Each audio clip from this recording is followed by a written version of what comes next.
ఆదికాండము 25వ అధ్యాయము. కతూరా సంతతి వారు.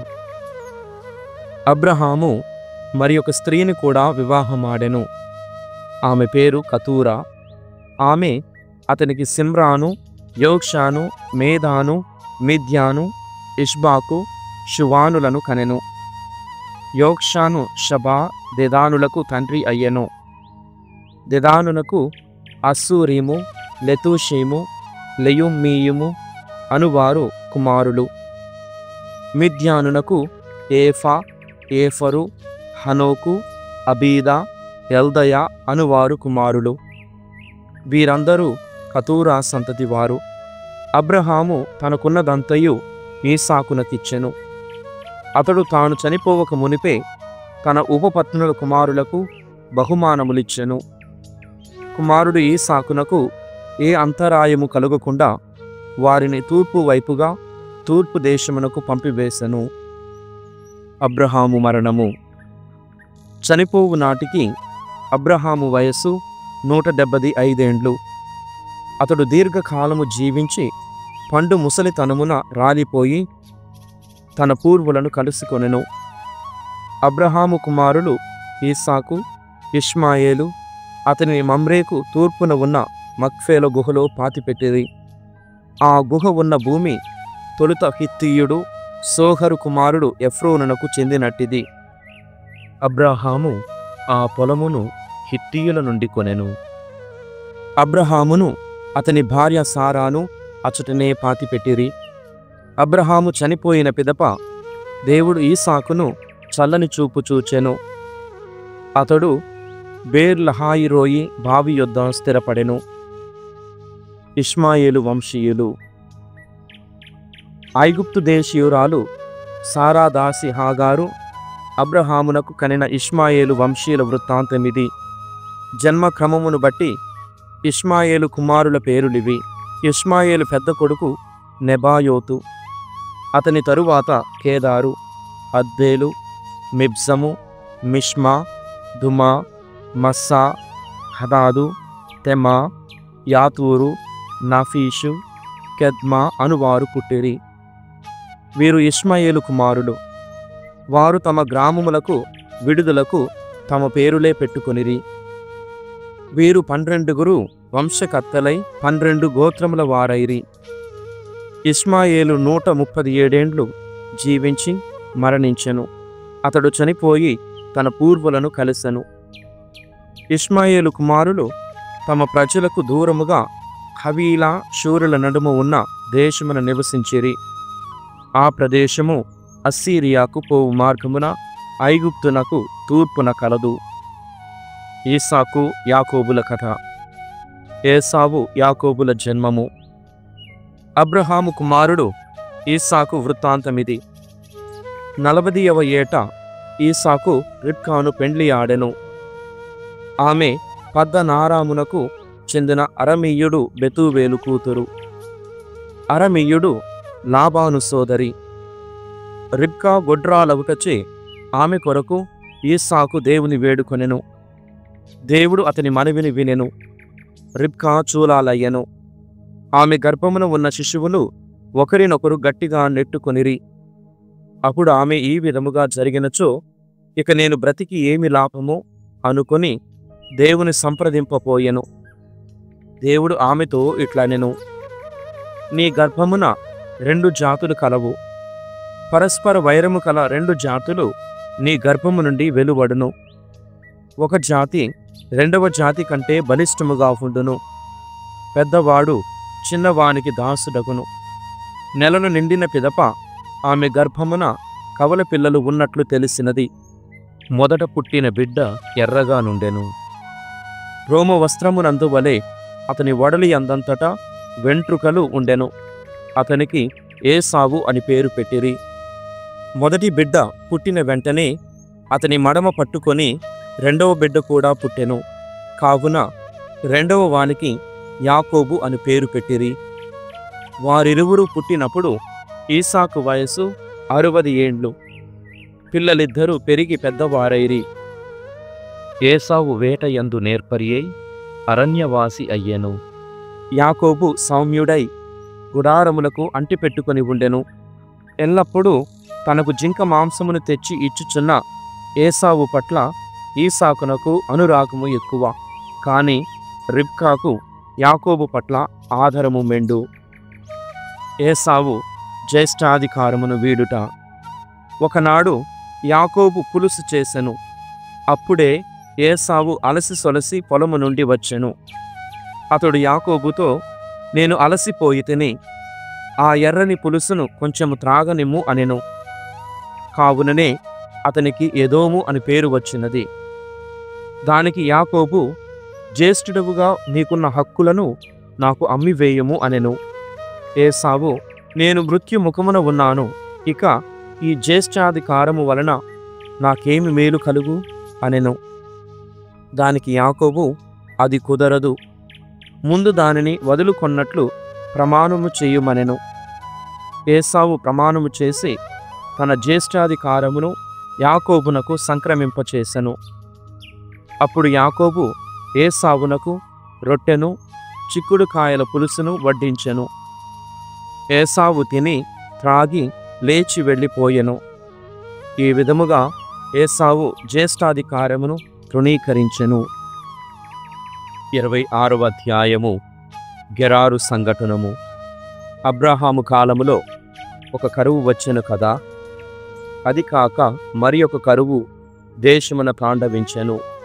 ఈసాకు ఫిలిష్తీయుల రాజుకు అబీమెలెకు దగ్గరకు వెళ్ళెను. అప్పుడు ఆ రాజు గెరారులో ఉండెను. దేవుడు ఈసాకునకు ప్రత్యక్షమై, ఐగుప్తు దేశమునకు వెళ్ళకుము, నేను చెప్పిన చోట ఉండుము, ఈ దేశమునందే నివసింపుము, నేను నీకు చేదోడుగా ఉందును, నిన్ను దీవింతును, నీకు నీ సంతతికి ఈ భూములనిత్తును. ఈ విధముగా నేను నీ తండ్రి అబ్రహామునికిచ్చిన మాట చెల్లించుకొందును. నీ సంతతి వారిని ఆకాశమందలి నక్షత్రముల వలె లెక్కకు మిక్కుటమగునట్లు చేయుతును. ఈ భూములన్నీయు వారికి పంచిపెట్టుదును. భూలోకమందలి సకల జాతుల వారును నీ సంతతి ద్వారా దీవెనలు పొందుదురు. అబ్రహాము నా మాట వినెను, నా ఆజ్ఞలను శిరసావహించెను. అతడు నేను చేసిన కట్టడలు తప్పలేదు, నేను కావించిన నియమములు ఉల్లంఘింపలేదు. కావుననే నిన్ను దీవించదనెను. దేవుని మాట మీద ఈసాకు గెరారులో నివసించెను. ఆ దేశీయులు తన భార్యను గూర్చి అడుగగా ఈసాకు, ఆమె నా సోదరి అని చెప్పెను. రిబ్కా తన భార్య అని చెప్పుటకు అతడు భయపడెను. రిబ్కా అందగత్తె, ఆమె వలన తనకు చావు మూడునని ఈసాకు తలంచెను. వారు అక్కడ చాలా కాలము నివసించేది. ఒకనాడు ఫిలిష్తీయుల రాజు అబీమెలెకు గవాక్షము నుండి ఈసాకు రిబ్కాను ముద్దాడుట చూసెను. అతడు ఈసాకును పిలిపించి, ఆమె నీ భార్యయే అవునా? ప్రాణాల మీదకేమొచ్చి ఆమె నా సోదరని చెప్పితివి అనెను. ఈసాకు, ఆమె వలన నాకు ప్రాణాపాయము కలుగునని తలంచి ఆ విధముగా చెప్పితినెను. అంతటా అబీమెలెకు, ఎంత పని చేసితివి? ఈ దేశ ప్రజలలో ఎవడో ఒకడు ఏ ఆటంకము లేకుండా ఆమెను కూడెడివాడు. అప్పుడు నీవేమో నింద మానెత్తికి చుట్టడివాడవు అనెను. ఇట్లని అబీమెలెకు ఈసాకును కాని అతని ఇల్లాలిని గాని ముట్టుకున్న వారికి చావు మూడునని తన ప్రజలకు హెచ్చరిక చేసెను. ఈసాకు పొలమున విత్తగా 100 రెట్ల పంట చేతికి వచ్చెను. దేవుడు అతనిని దీవించెను. అతడు క్రమక్రమముగా అభివృద్ధి చెంది చివరికి మహాసంపన్నుడయ్యెను. అతని గొర్రెలు గొడ్లు మందలుగా పెరిగెను. అతనికి కావలసినంత మంది బానిసలుండిరి. అతని సిరిని చూసిన ఫిలిష్తీయులకు కన్ను పుట్టెను. వారు ఈసాకు తండ్రి అబ్రహాము కాలమున బానిసలు త్రవ్విన బావులన్నిటినీ మన్ను పోసి పూడ్చివేసిరి. అబీమెలెకు ఈసాకుతో, నీవు మాకంటే అధిక శక్తిమంతుడవైతివి, ఇక ఇక్కడి నుండి వెళ్ళిపో అనెను. ఈసాకు ఆ చోటు వదిలి గెరారు లోయలో గుడారములు వేసుకొని అక్కడనే నివసించెను. ఫిలిష్తీయులు బావులు వట్టిపోవునట్లు చేసిరి కదా. కనుక ఈసాకు అబ్రహాము కాలములో త్రవ్విన బావులను అన్నిటినీ తిరిగి త్రవ్వించి వానికి తండ్రి పెట్టిన పేరులే పెట్టెను. ఈసాకు బానిసలు ఆ లోయలో బావిని త్రవ్వగా మంచి జలపడెను. కాని గెరారు గొర్రెల కాపరులు వచ్చి ఆ నీళ్లు మావి అనుచు ఈసాకు గొర్రెల కాపరులతో వాదునకు దిగిరి. వారు తనతో జగడమాడుటచే ఈసాకు ఆ బావికి ఎస్సేకు అని పేరు పెట్టెను. ఈసాకు పనివారు మరి ఒక బావిని త్రవ్విరి. ఆ గొర్రెల కాపరులు దాని కొరకును పోట్లాడిరి. కావున ఈసాకు ఆ బావికి సిత్నా అను పేరు పెట్టెను. అతడు అక్కడి నుండి కదిలిపోయి మరి ఒక బావిని త్రవ్వించెను. దానికి ఏ జగడమూ లేదు. కావున ఈసాకు ఆ బావికి రెహోబోతు అను పేరు పెట్టి, ఈనాటికి దేవుడు మాకు కావలసినంత చోటు చూపించెను, మేమిక ఈ దేశమున అభివృద్ధి పొందగలము అనెను. ఈసాకు అక్కడి నుండి బేర్షెబాకు వెళ్ళెను. ఆ రాత్రి దేవుడు అచ్చట ప్రత్యక్షమై అతనితో, నేను నీ తండ్రి అబ్రహాము కొలిచిన దేవుడను, భయపడకుము, నేను నీకు చేదోడుగా ఉందును, నా దాసుడు అబ్రహామును బట్టి నిన్ను దీవింతును, నీ సంతతి విస్తరిల్ల చేయుదును అనెను. ఈసాకు అక్కడ ఒక పూజాపీఠమును నిర్మించెను, భగవంతుని ఆరాధించెను, అక్కడనే గుడారము వేసుకొనెను. అతని బానిసలు అక్కడ కూడా ఒక బావిని త్రవ్విరి. అబీమెలెకుతో ఒడంబడిక. అబీమెలెకు సలహాదారుడు అకూసతుతో సేనాధిపతి ఫీకోలుతో గెరారు నుండి ఈసాకు కడకు వచ్చెను. ఈసాకు వారితో, మీరు ఇక్కడికి ఏల వచ్చితిరి? నా మీద పగపట్టి నన్ను తరిమివేసితిరే అనెను. అంతట వారు, దేవుడు నీకు చేదోడు వాదోడుగా ఉండుట మేము మా కన్నులారా చూచితిమి. మనము ప్రమాణబద్ధులమై ఒక ఒడంబడిక చేసుకొనుట మంచిదని తలంచితిమి. మేము నిన్ను తాకనైనా తాకలేదు, నీకు మేలు తప్ప కీడన్నది చేయలేదు. నిశ్చింతగా నీ త్రోవను నిన్ను పోనిచ్చితిమి. నీకు దైవ బలము కలదు. మేము నీకు కీడు చెయ్యనట్టే నీవును మాకు ఎట్టి కీడును చెయ్యనని మాట ఇమ్ము అనిరి. అంతట ఈసాకు వారికి విందు చేసెను. వారు తిని త్రాకిరి. వారు ప్రొద్దుననే లేచి పరస్పరము ప్రమాణములు చేసుకొనిరి. పిదప ఈసాకు వారిని సాగనంపగా వారు మిత్రభావముతో వెళ్ళిపోయిరి. ఆనాడే ఈసాకు బానిసలు వచ్చి తాము త్రవ్విన క్రొత్త బావి మాట చెప్పిరి. బావిలో నీళ్లు పడినవి అనియూ చెప్పిరి. ఈసాకు ఆ బావికి షేబా అను పేరు పెట్టెను. కావుననే ఈనాడు కూడా ఆ నగరమును బేర్షెబా అను పేరిట పిలుచుచున్నారు. హిత్తీయులతో ఏసావు పొత్తు. 40వ ఏట ఏసావు హిత్తీయులైన యూదితును బాసెమతును పెండ్లి ఆడెను. యూదితు బీరీ కుమార్తె, బాసెమతు ఏలోను కూతురు. ఈ ఇరువురి వలన ఈసాకునకు రిబ్కాకు తీవ్ర మనస్తాపము కలిగెను. యోబు గ్రంథము 15వ అధ్యాయం. ద్వితీయ సంభాషణావళి. యోబు పలుకులే అతని నేరమును నిరూపించును. అటు పిమ్మట తేమానువాసి ఎలీఫసు ఇట్లనెను, విజ్ఞాని అయినవాడు ఇట్టి వాదము చేయుచు వ్యర్థపు మాటలు వినియోగించునా? తెలివిగలవాడెవడైనా నీవలే నిరర్ధక పదజాలముతో తన్ను తాను సమర్థించుకొనునా? నీకు దైవభయము లేదు, దేవునికి మొరపెట్టుకోవలయునన్న కోరికయూ లేదు. నీవు దోషివి కనుకనే ఇట్టి పలుకులు పలికి కపటముతో నీ తప్పును కప్పిపెట్టుకోగోరుచున్నావు. నేను కాదు, నీ మాటలే నీవు దోషివని నిరూపించుచున్నవి. నీ పలుకులే నీకు వ్యతిరేకముగా సాక్ష్యమిచ్చుచున్నవి. నీవు లోకములో మొట్టమొదట జన్మించిన నరుడవా, లేక దేవుడు పర్వతాలను సృజింపక ముందే చేసిన విజ్ఞానమవా? నీవు దేవుని ఆలోచనకర్తలలో ఒకడవా? విజ్ఞానమునకు నీవే నిలయమనుకొంటివా? నీకు తెలిసినంత మాకును తెలియును, నీవు గ్రహించినంత మేమును గ్రహింతుము. తల నరిసిన ముదివగ్గుల నుండియే మేము జ్ఞానమును ఆర్జించితిమి. వారు మీ తండ్రి కంటెను వయోవృద్ధులు సుమా. ప్రభువు నీకు ఉపశాంతి నొసగగా నీవు కాదందువా? మేము నీతో ఎంత మృదువుగా సంభాషింపలేదు, కాని నీవు కోపముతో మండిపోవుచున్నావు, మిడిగ్రుడ్లతో మా వైపు తేరిచూచుచున్నావు. నీవు దేవుని మీద ఆగ్రహము తెచ్చుకొని ఇట్టి వాదములు చేయుచున్నావు. అసలు ఏ నరుడు నిష్కళంకుడో చెప్పుము. నారికి జన్మించిన నరులలో పుణ్యశీలుడు ఎవడు? ప్రభువు దేవదూతలనే నమ్మడు. ఆకాశ ప్రదేశములే అతని కంటికి నిర్దోషములుగా కనిపింపవు. అట్లైనచో పాపమును నీటిని వలె మ్రింగివేయు చెబ్బర జాతికి చెందిన నికృష్ట మానవుడా అతని దృష్టిలో నిర్మలుడు? పోయి నీవు నా సందేశమును ఆలకిప్పుము, నేను నా అనుభవమును చెప్పెదను.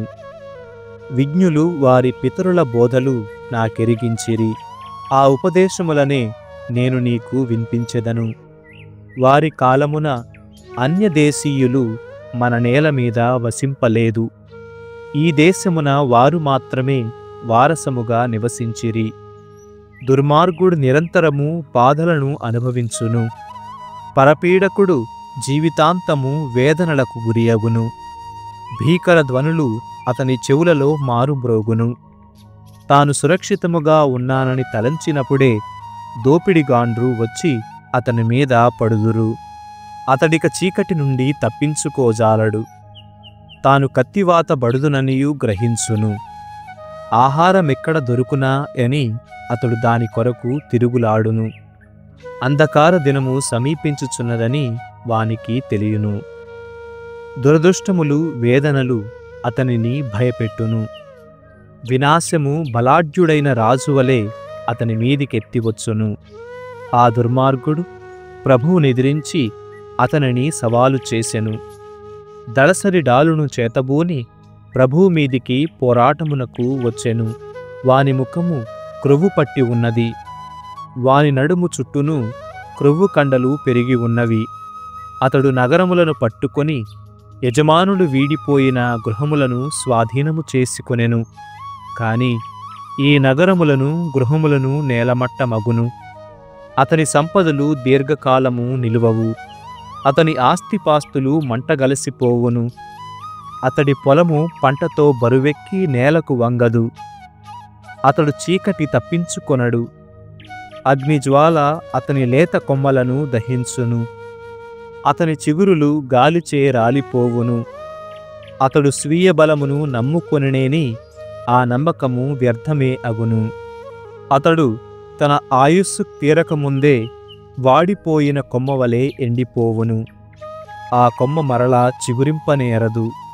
అతడు పిందె రాలిపోయిన ద్రాక్ష తీగ వంటి వాడును, పూత రాలిపోయిన ఒలీవు చెట్టు వంటి వాడును అగును. దుర్మార్గుల సంతానము వృద్ధి చెందదు, లంచములతో కట్టిన ఇండ్లు మంటలలో కాలిపోవును. దుష్టులు దురాలోచనతో దుష్కార్యములు చేయుదురు, వారి ఎదలో కపటము గూడు కట్టుకొని ఉండును. 16వ అధ్యాయము. నరుని అన్యాయము, దేవుని న్యాయము. తరువాత యోబు ఇట్లనెను, ఇట్టి మాటలు నేను మునుపే వినియుంటిని, నాకు మీ వలన ఓదార్పు కాక బాధయే కలుగుచున్నది. ఎంతకాలము మీరి అర్థములేని పలుకులు వల్లించెదరు? కడన మీ వాదమునే నెగ్గించుకోవలయుననియా మీ కోరిక? నేనును మీ స్థానములో నున్నచో మీవలే మాటలాడి ఉందును, మీవలే తల ఆడించి ఉందును, దీర్ఘవాదములతో మిమ్ము తికమకలు పెట్టి ఉందును, ఉపశమన వాక్యములతో మీకు ఉపదేశము చేసియుందును. కాని నేను మాటలాడినచో నా బాధ తగ్గదు, మౌనముగా ఉన్నను ఉపశాంతి కలుగదు. ఇప్పుడు నా స్నేహితుడు నన్ను విసిగించుచున్నాడు. అతడును అతని తోడివారును నన్ను హింసించుచున్నారు. నా దేహమంతయు ముడతలు పడునట్లు చేసియున్నావు. ఇది కూడా నా మీద సాక్ష్యముగానున్నది. నా క్షీణత ముఖాముఖిగా సాక్ష్యమిచ్చుచున్నది.